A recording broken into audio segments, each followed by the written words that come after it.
Hello, and thank you for joining us for today's virtual education program at Cancer Support Community South Bay.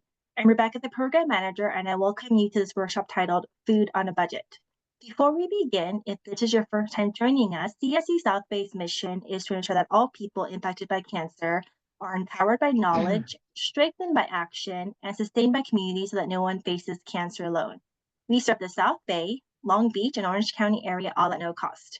Our program includes support groups, networking groups, healthy lifestyle classes, social activities, and education programs like this workshop. Education programs are open to all. If you'd like to hear more about our services or join our community, please visit our website at cscsouthbay.org. Without further ado, I'd like to introduce our workshop speaker. Lisa Statner MS RDN CSO works as an outpatient oncology dietitian at USC Norris Cancer Hospital. She has over 25 years experience helping survivors navigate the often confusing territory of nutrition before, during, and after cancer treatment. She's a frequent contributor to various media outlets, including Parade Online Magazine and USA Today. Thank you so much, Lisa, for being here with us. Thank you so much. I love being here. So one thing I'd like to say before I start is I really encourage questions, comments. You know, some of my best tips I get from patients and I just pass them along to someone else. So I have a feeling I'll learn a few things today as well. So why don't we go ahead and move on to the next slide? All right, so what I'd like to talk about or cover tonight is to learn some strategies, learn some tips for reducing your monthly food bill while still following an anti-inflammatory diet. And just to touch on real quickly what an anti-inflammatory diet is, and I have a feeling most of you know what I mean by that. A lot of times we call it a Mediterranean diet, sometimes a blue zone diet. And this is basically a diet that's high in fruits and vegetables, nuts, seeds, legumes, and good quality protein. Anti-inflammatory basically means that it's a diet that's helping reduce your risk for all disease, not just cancer, and high in fiber as well. Okay, so let's go to the next slide, please. All right, so I'm going to totally bore you all with a few graphs to start with, but I just sort of wanted to lay the groundwork before we really got into it. Really, where are we as far as how much are we spending on food? We all know our bills are going up. It's just insanity to me every time I go to the store. And, you know, really taking a look at what do those numbers look like. And so here, and this is some information from the U.S. Bureau of Labor Statistics, and looking at overall, how much do we spend in the Los Angeles general area on, what are we spending our money on generally? So typically always housing, transportation, and food are biggest expenses. And you can see the blue compared to the green line, we spend more than the national average on really all those things, but food in particular. So generally we're spending about 14% of overall of our expenditures on food. So I think at first glance, that doesn't sound like a lot. And it, you know, to me, when I look at that number, I feel like I'm spending so much more than that. And so that's why really we want to look at what are we spending our food dollars on. So another boring graph, forgive me. And so here's just a bird's eye view of the average food price in Los Angeles and Anaheim. One thing I want to mention at the end of the slides, I do have references for all of this information. And so you can actually go to the websites or the links and read more about these things if you're so inclined. This slide really is just showing you the increase, or in some cases, even the decrease in price cost of specific foods. So a couple I just want to point out. So any protein from animal sources, those categories rose the most. So that's your meats, poultry, fish, eggs, and dairy products. Non-alcoholic beverages also increased quite a bit, actually the most of anything this year. Now, what's interesting is that the cost of fruits and vegetables actually overall decreased a little bit, and that was one of our lowest food costs. Pork, by the way, actually the price really significantly went down. I don't think bacon, but in general, pork went down, which is kind of interesting. And alcohol expenditure also went down a little bit too. So kind of interesting, but you might be seeing sort of where I'm going here, mentioning and noticing that our fruits and vegetables have gone down in price, believe it or not. Now we can go to the next slide, please.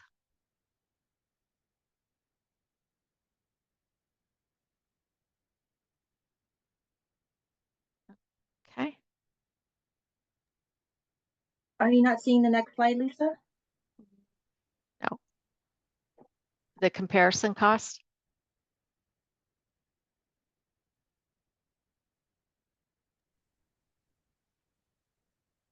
One moment.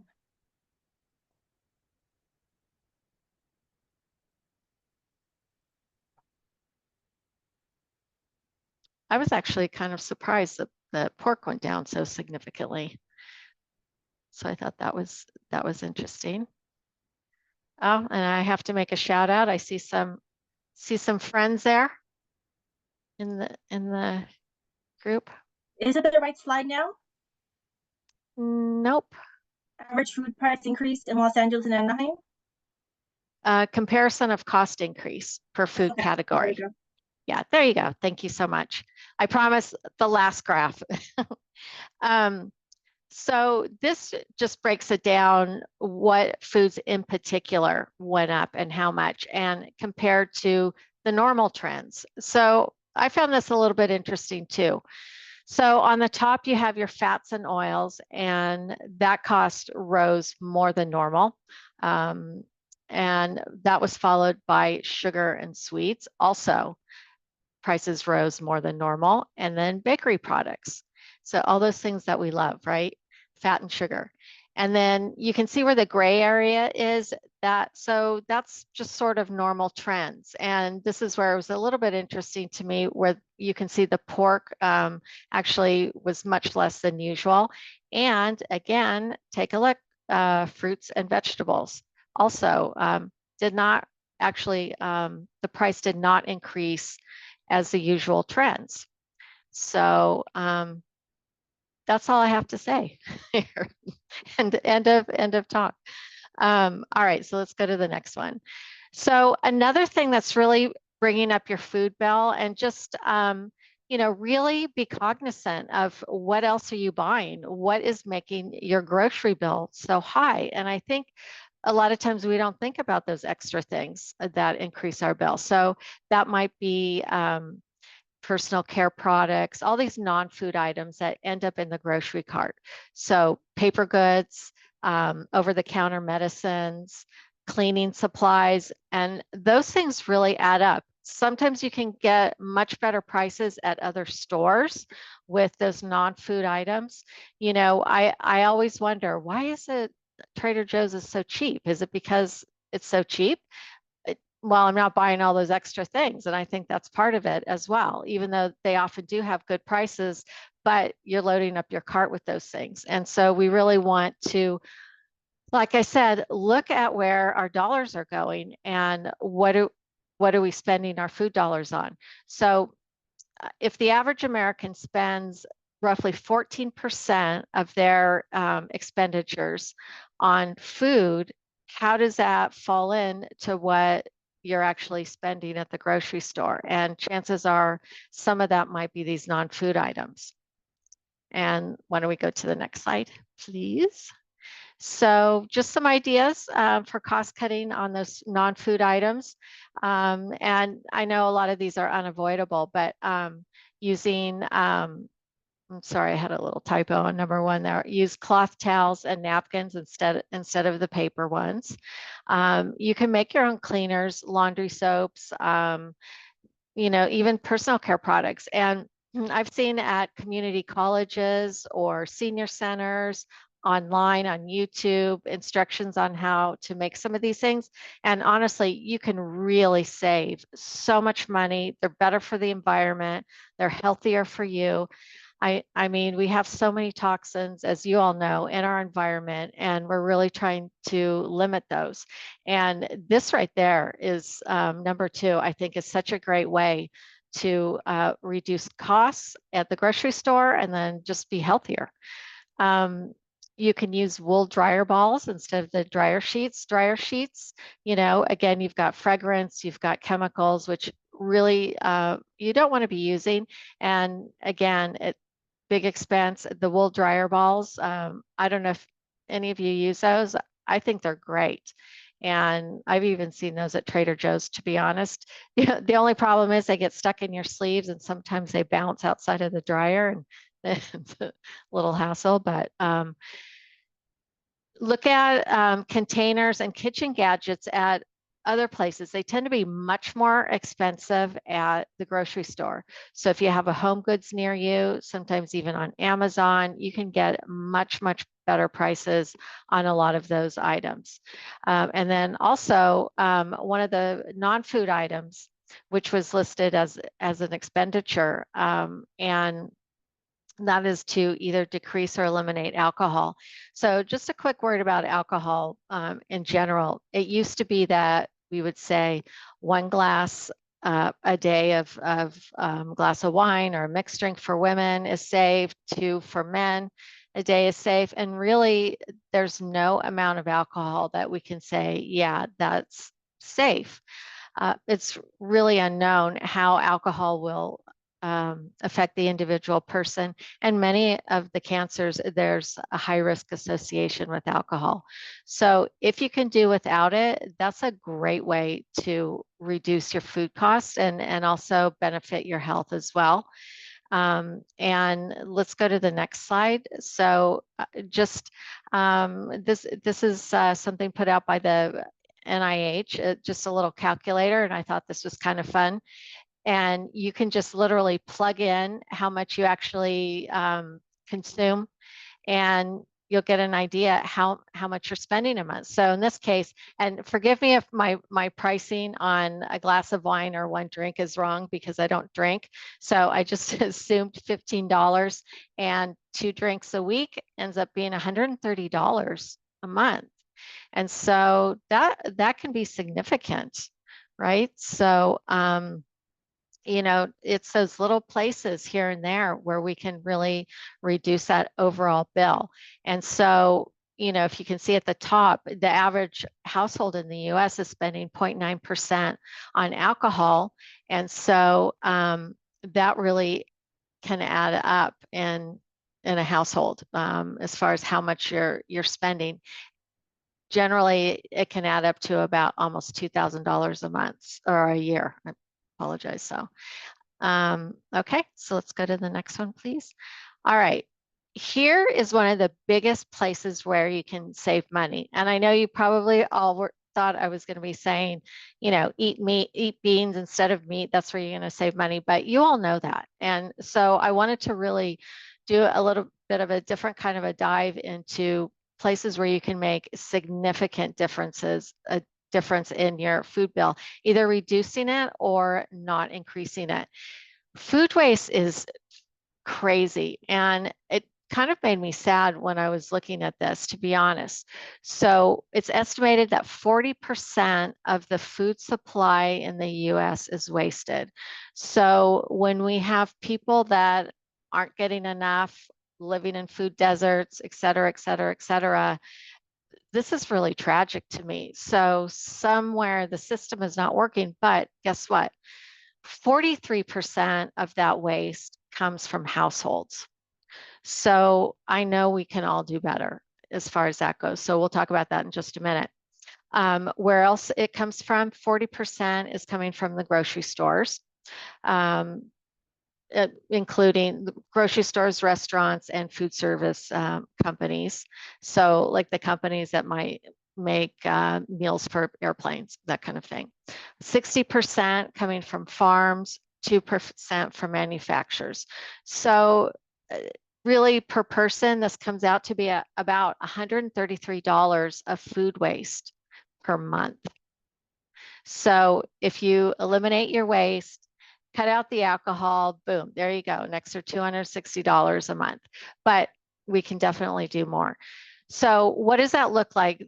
The 40% of food waste a year. So that's about 325 pounds of waste per person, or equivalent to about 975 medium apples.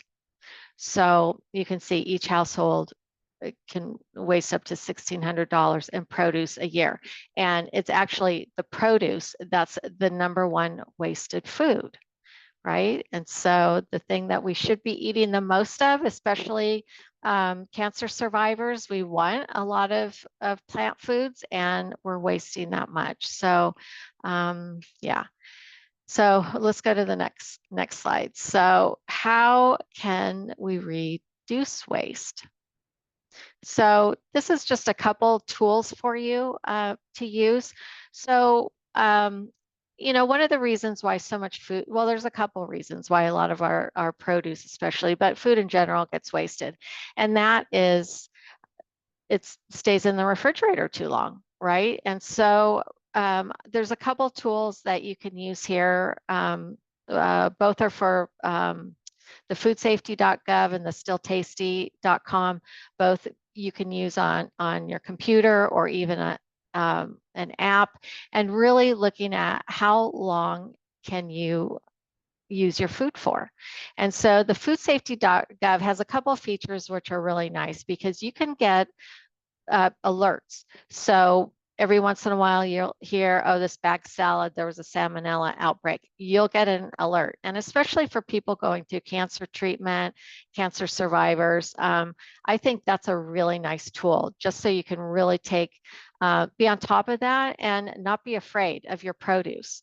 Because sometimes there's an outbreak way across the country and it's an item that's not even sold here, and it makes us nervous when we hear about that on the news. So that's a really nice feature of that particular app. But also looking at, you know, how much do you cook your meats at? What temperature is safe?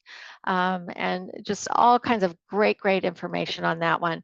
The Still Tasty is a really fun app or computer program where you can just plug in whatever food you want to know about. Let's say you just boiled some eggs, and you type in there eggs, or boiled eggs in particular, and it'll give you a laundry list of, are they sitting out? Are they in the refrigerator? Or if you just put in eggs in general, you'll get a huge laundry list of every which way you could possibly eat eggs and how long they're good for. So food safety is key for a lot of reasons, but you know, especially for this population, but also in general, and helping you to prevent waste, because sometimes we throw out things that are perfectly fine. So when you see on a food item and it will say best by date, that doesn't mean that's when it will spoil. It means that's usually how long it will last looking pretty. And with the cost of food, we don't care anymore so much about that, right? And now another app that I put at the top there, What's in Your Fridge, which is kind of a fun one. And I don't believe it's compatible with a computer, but it is an app. And it's kind of fun where you can just plug in a few food items that you might happen to have in your refrigerator, and it'll pop up a couple recipes for you. So when you have those oddball ingredients that you just don't know what to do with and they might spoil anyway, this app will give you a few ideas there. So I think that's really handy. There are other food apps where you can just scan a barcode and it'll tell you the expiration on that too. So that can be really helpful also. So I think you know, the more ways we look at eliminating waste overall is where you're really going to save the most money there. And if you guys have questions or comments, feel free to pop in. We can go to the next slide. All right, and I would love your input on this one because there's so many things that we can do as far as what are we going to do with that produce instead of wasting it. And we always think composting. Not everybody has use for compost or has those gadgets that you can compost automatically. So just a few ideas. Making chopped salads. I think I do that quite a bit because who cares what it looks like, and everything's chopped up really well. Blended in smoothies, obviously, again, doesn't really matter what it looks like. Juicing, especially with vegetable juices. You can make desserts out of, especially if you think of like peaches and apricots that, are getting a little soft, and you cook it in a healthy cobbler, something like that. Stir fry, again, another one where everything gets mixed up. Popsicles, casseroles, infused water, especially if you have some citrus, you could cut off little pieces and put the rind in there. Just let's see, somebody was in the chat there. Yep, roasting vegetables, making soups and chilies. Yeah, I mean, there's so many things, but do we do it? One thing we do in my house is we have a container for those vegetable scraps, kind of exactly like the woman in the picture here is doing. And they're actually all frozen because I keep it in the freezer. But I use that to make soups and broths and things like that. And I hate wasting produce so much. So, it's not always practical to take care of every single little scrap, but I think, in general, we could do better. The other part of that is not buying so much. And something that I found that really is helpful for me is I changed the way that I shop for groceries. So unfortunately, we're not like New York, where we can just go to the supermarket every day after work and pick up dinner. We have to drive places, and it's a little bit more difficult. But I think going more frequently, instead of going one day a week and getting everything that you need, get all of your staples, do your big grocery shopping on one day, and then go another day and just get produce to make up the difference. Because if you eat what you have, number one, you feel really successful for some reason, and it's healthier for you. You're focusing more on those plant foods that you really need, and then you can just go again, get whatever you need. You can plan a little bit better. I think what happens a lot, especially when we want to change our diet for the better, and especially after a cancer diagnosis, we go to farmers market, we get all this organic produce and have all these great intentions that this is the way I'm going to eat forever.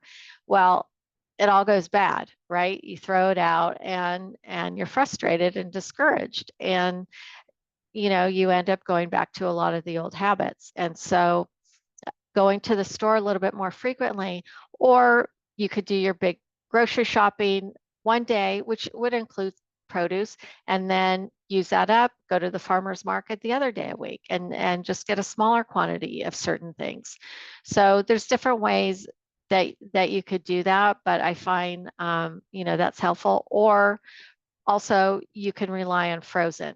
And I think most people know by now that frozen actually in some cases is more nutritious than fresh, believe it or not. And that's because it's flash frozen. So all the nutrients are coming from the vine. And so the minute that fruit or vegetable is picked, the nutrition stops. So with frozen, I'll just use tomato because I know tomatoes aren't really frozen very often, but we'll use that example.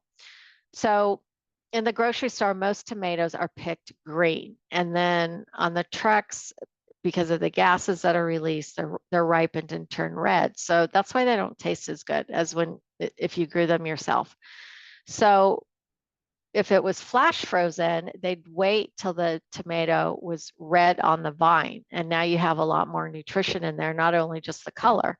And so you pick it, then you flash freeze it. And they found that actually the majority of the nutrients are maintained in that fruit or vegetable when it's flash frozen. And so you can really have a nice repertoire of produce by having some some that's frozen, some that's fresh, and then even some that have a little bit longer shelf life, which we will get to in just a minute. So, okay, so let's go to the next slide. All right, so here's, and again, I have links to all these. So there's a great article that talks about the shelf life of different fruits and vegetables. And so I'm sure you've noticed on your own, a lot will, some will last much longer than others. So this just kind of gives you a general idea of some of the ones that last a bit longer that you could keep as good staples. And apples are fantastic. So, and obviously it depends on how they're stored. So apples in the refrigerator can often last up to 4 months, which is great. Cabbage, another great staple to have on hand, because you could use that in salads or dishes or as a side dish. Onions, a couple weeks. Beets are another great, great vegetable. You can keep that up to 3 months. Citrus, couple months. Garlic, potatoes and sweet potatoes.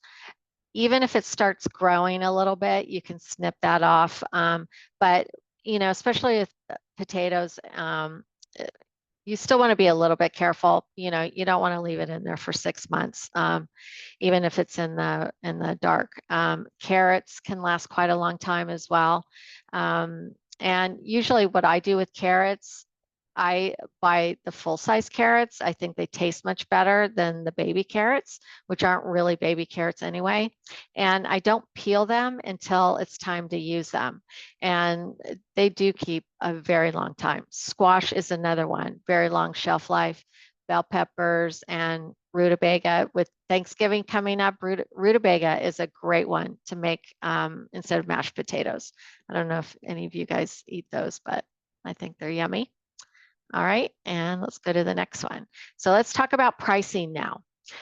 So you may all know about this or utilize this way of looking at prices. I don't know. And so here are 3 cereals. And we have Special K, Organic Rolled Oats by Bob's Red Mill, Organic Oats by Nature's Path. And so what I really wanted to guide you to is not the general price. Now, obviously, we want to look at prices of things, but take a look at the price per ounce. And do you guys look at that when you're shopping, the price per ounce? I don't know if you guys have little emojis to say yay or nay, but oh, thank you so much for doing that. So the price per ounce is key.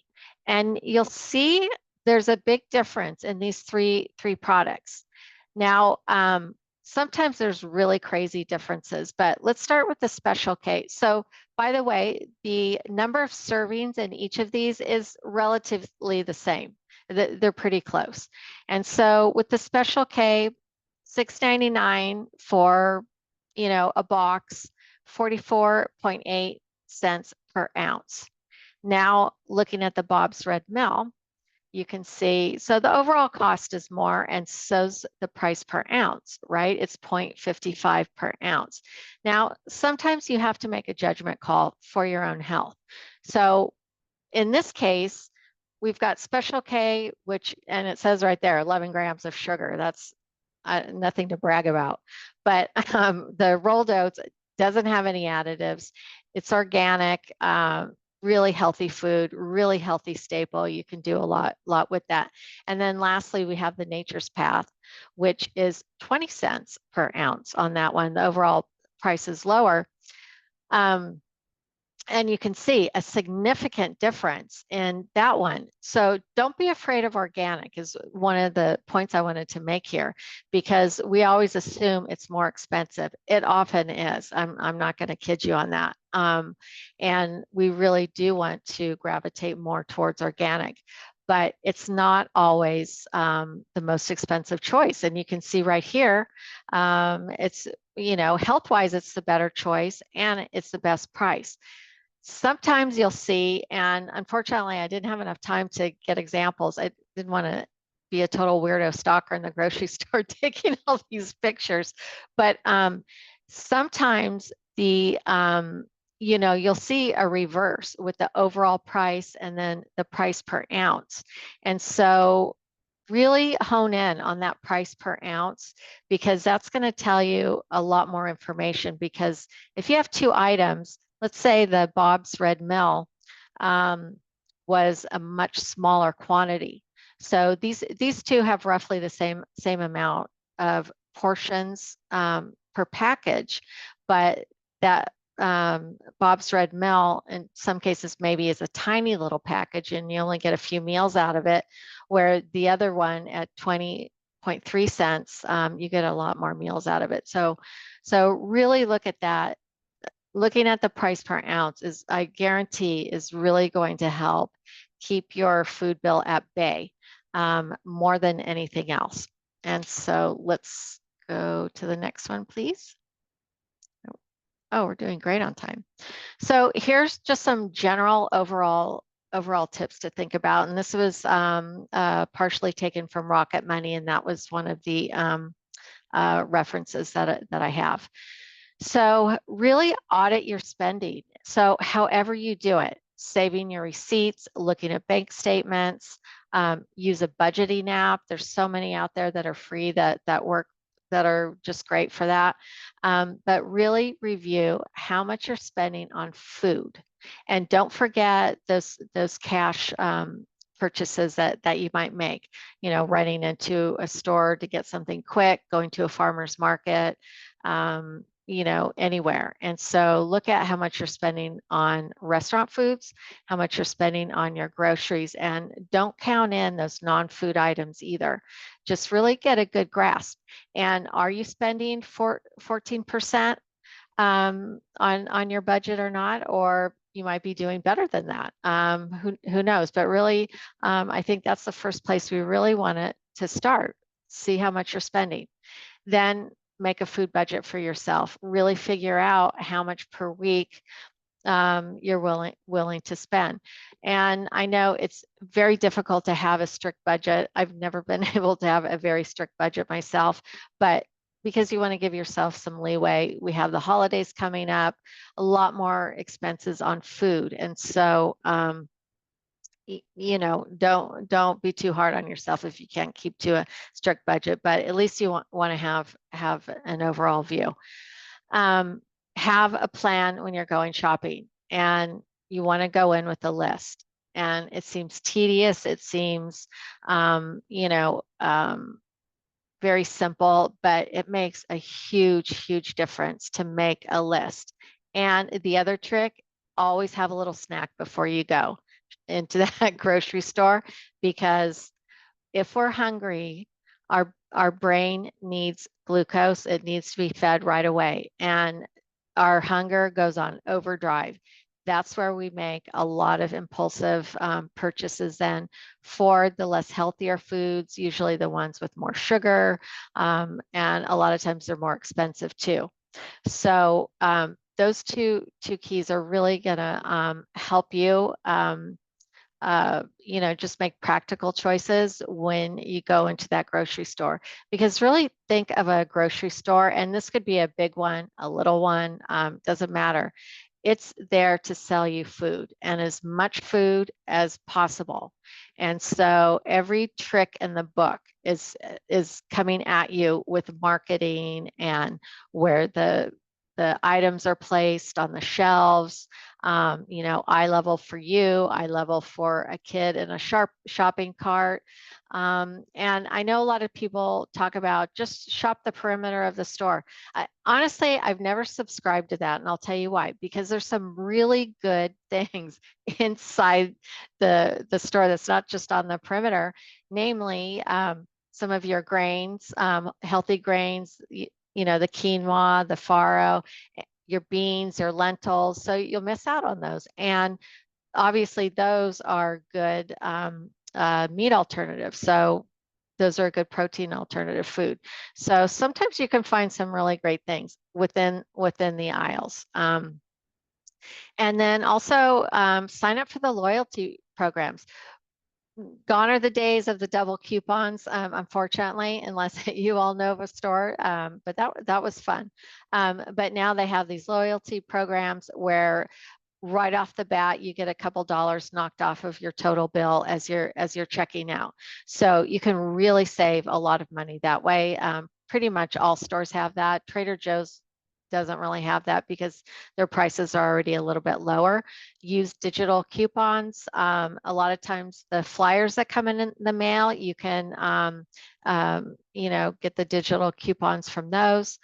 And then use the discount market. So like the Aldi, Smart and Final, Walmart has fantastic prices. And if anyone is drinking Ensure, any of those products, Walmart is the place to go. That's where they have the best prices on their store brand, because those are ridiculously expensive in my book. So, and again, keeping in mind that you're not going to get everything you need in one shopping trip a week.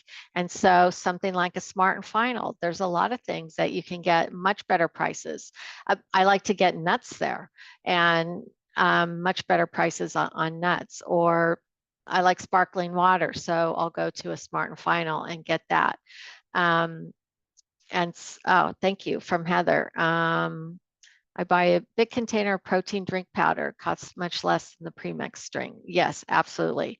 Anything that and I'm glad you brought that. So anything you can make yourself will always be more economical. And then also saving by the food groups that you purchase. So more of the plant-based proteins, because, as we just talked about here, that's where the food prices are really soaring. And the last slide. So this is something that is very dear to my heart, and that is cooking. And I think that, again, next to waste, this is the other biggest place where you can really save on money, is learning how to cook. And one of the benefits of learning how to cook is also, what goes into food. And so when you're out, let's say you are out at a restaurant, it's so much easier to make better choices just by having that knowledge of cooking. And I don't know most of you, so I don't know how many of you are, cook, either like it or don't, or maybe you have someone in your household that cooks. But I'll just tell you, what sort of happened through the years that I've been able to observe. And that is, back many years ago when the Food Channel was really popular, exploding, all the chefs were movie stars, right? And so cookbooks were flying off the shelves. They could not keep enough cookbooks in. They were the #1 sold book in this country for many years because of that.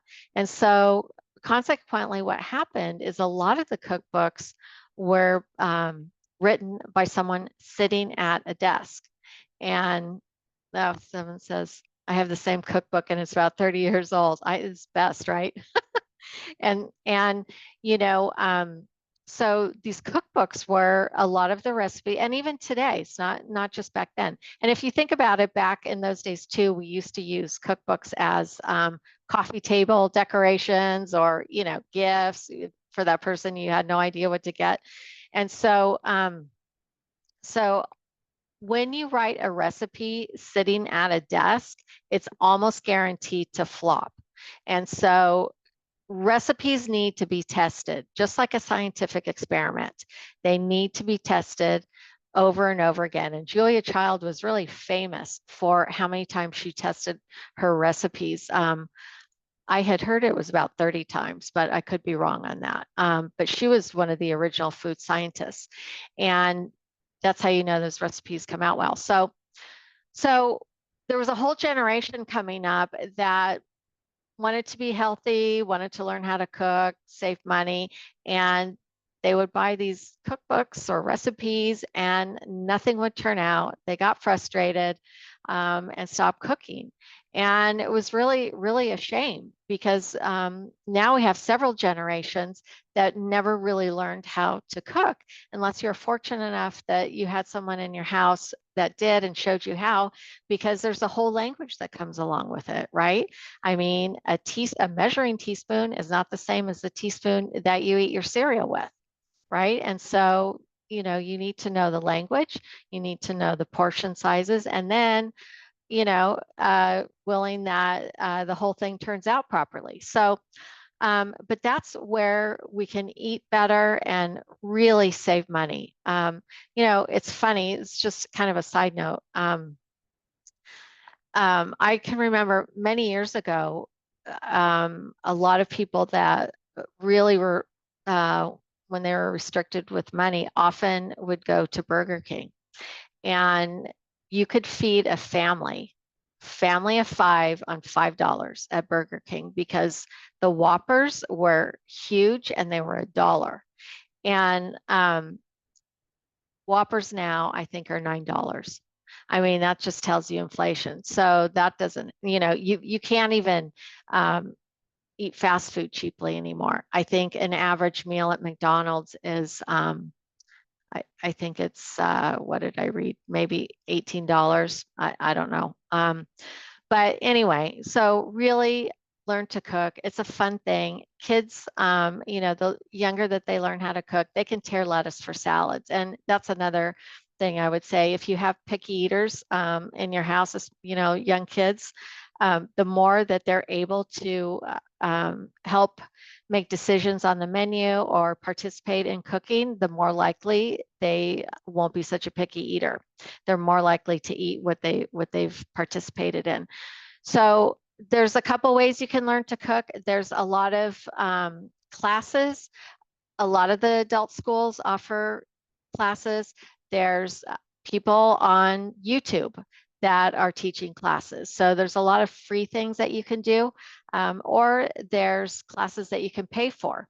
And you really want to, if you're a novice cook, you want to make sure that you're taking a beginning class that's teaching you the language of cooking. And so I just put one up here, America's Test Kitchen. They've had a cooking show on PBS for many years, and they're like food scientists. And so that's actually a really fun show to watch. But they even offer, I think it's $19 a month, an online cooking class for a year, or get a good cookbook. Better Homes and Gardens is tried and true. Joy of Cooking is a good one. Anything by Julia Childs. I know those are very old school. There's a website. All of the patients I work with know I absolutely love the website Eating Bird Food. She also has some cookbooks out. Those are very well tested recipes and very healthy. So, think about it. I know it's not everyone's cup of tea to cook, but it's just a skill. And, an example that I would give, I hate cars. I hate everything to do with cars. They bore me. But you know what? I learned how to do a couple things with my car. I can add oil. I can change the light bulbs, put air in my tire, because it's really a necessity, and it also saves me money, right? So it's, I kind of look at it like that for people that don't care for cooking. And let's see. Yes, I will type in eating bird food real quick. So it's www. And the name is kind of a misnomer. There's really delicious recipes here. It's not like eating twigs. It's just that it's great for people that don't want to use a lot of ingredients. And she has everything from vegan recipes to beef recipes to great desserts. I've made so many of them. All right, and then let's see. I think we have another slide here. All right, just to recap a little bit. Oh, thank you, Susie put it in also. So we want to increase our fruits and vegetables really for our health, and also just to reduce our costs. As you saw that the price of produce is not going up as high as some of the other foods. And you've heard of meatless Mondays. Well, maybe meatless Mondays and Tuesdays. So you can plan for for leftovers, which is the next thing. Learn to love leftovers. And I know this is an issue in a lot of homes.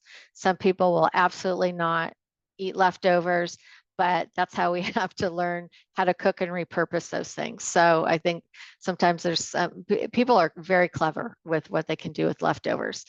Limit food waste, huge one for reducing our costs. Knowing food prices, and I think this is really important too, because it's estimated that each person only eats about 13 different types of foods. And so, I think that changes over time. I'm not sure how accurate that really is, but that's not a lot of different foods that we normally eat, right? We all have our staple type foods. And so I'll just use myself. I eat avocado pretty much every day. And so I know the price of avocados, and I know when it's way too high, and I know when it's a good deal. So really knowing what a lot of those staple foods cost can really help you budget a little bit better, and know that you're getting a good price. And maybe, if I was in a store, and this has happened to me before, and I needed to get avocados and they were $5 a piece, I am not paying $5 for one avocado. And so I had to, go to plan B with my shopping list that day. And Heather mentioned that there's a bunch of apps and websites that save me a lot of money. I would love it if you could put some of those in the chat there. That would be helpful. I told you I steal from everyone and pass it on to the next person. I always pay it forward. And then also making a plan, a grocery list, have a snack before you go, and cook more of your meals at home. And then that's it. And so we have 2 pages of references, so you can go back in, look at everything that I talked about, and even more. So I really appreciate you all being here today. And does anybody have any burning questions or comments they want to make and share with the group? Thank you so much, Lisa, for that presentation. Oh, my video camera is not working. Okay. Can you hear me? Yes. Oh, okay. Yeah. Wonderful. So we did put the eatingbirdfood.com into the chat. So anyone who is interested, please feel free to go to that website. Yes, and so for Heather's comment, she does share a couple. So with most of them, she purchases the item and shares the receipt with the company, and they'll put money into her Venmo or PayPal. So her favorites are Social Nature, Go To Aisle, Ibotta, Restock, Think Testing. Feel free to check out those apps to see if any of them for you. We do have some time for questions. If you have a question, feel free to put it into the chat, or you can also unmute yourself and I can call on you so you can ask your question. And this workshop is being recorded, and I do have the slides. If you want to look at any of the websites she mentioned or the references, I did just put my email into the chat, so feel free to email me and I can get you a copy of the recording and the slides. How do you know when organic blueberries are going bad?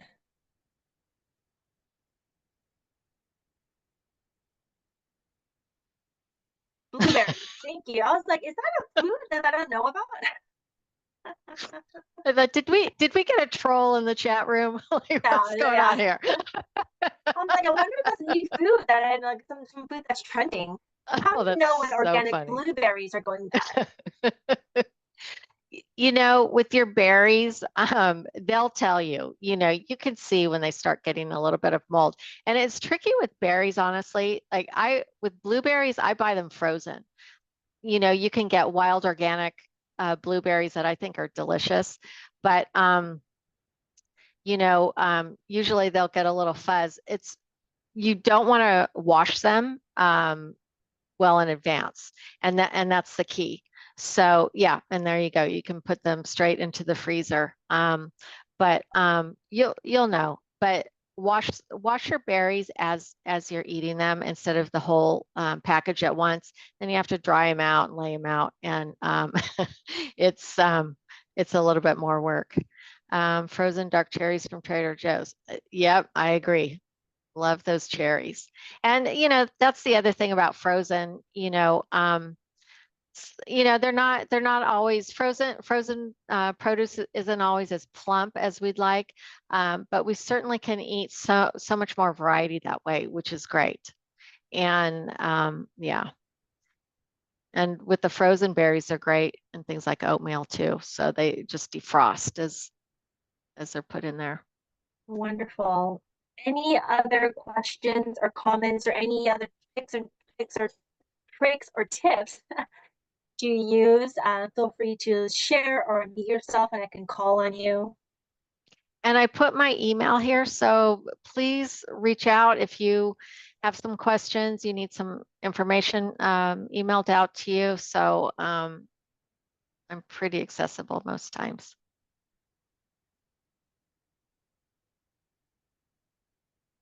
Wonderful. Well, thank you again so much, Lisa, for being here with us tonight. You're welcome. This was a nice